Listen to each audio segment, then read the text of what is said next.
Said, Baz is making this film, and I had some things in my life that had, just in the month prior, somebody had told me, you should play Elvis twice, and I never heard that in my life.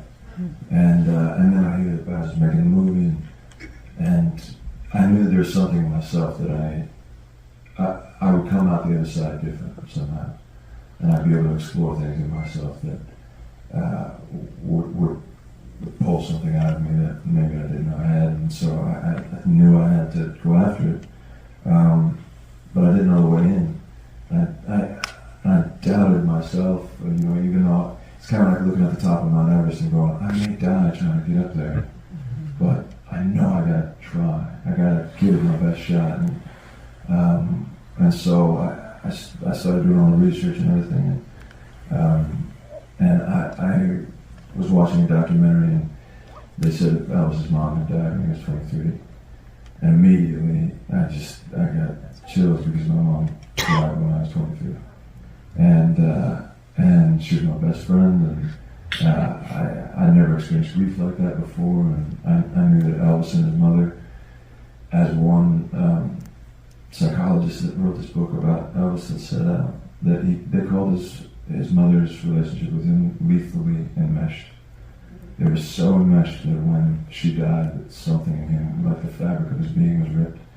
And all of that, I just thought, okay, this is this guy that has been seen as an icon, or as a Halloween costume, or as these things that aren't human in a way. And I thought that's the most profound emotion I've ever felt, was that grief.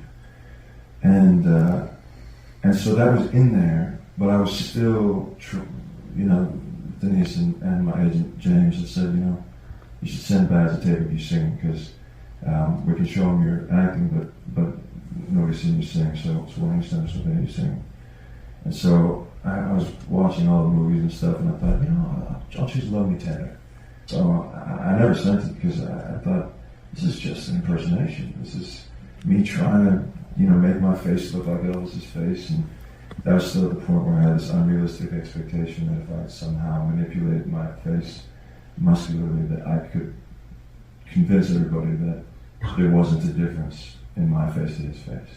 And it was this sort of external thing that I put on myself, that it won't be good unless you can't tell the difference in our faces. And I went on such a long journey with that, but I ended up having this nightmare this one night, that this is before Baz and I met, that my mom was dying again. And I woke up from that and felt it was like the grief was so fresh. And I thought, what would Elvis do? He would sing, he would put it in a song right now. That's how he would process his emotion. And so I thought, there's nothing more true than that. So what if I just set up a camera and sit down at the piano? I'm still in my bathrobe and my hair is a mess. I haven't even taken a shower yet, and I sit down at the piano, and I thought, what do I play then? I've been sort of practicing Unchained Melody, which I had no idea was going to be in the film, or at that moment in the film. And I always thought about it as this love song, to a romantic partner. And then I thought, the words of this, I could just sing it to my mom. Oh, my love, my darling, I hunger for your touch,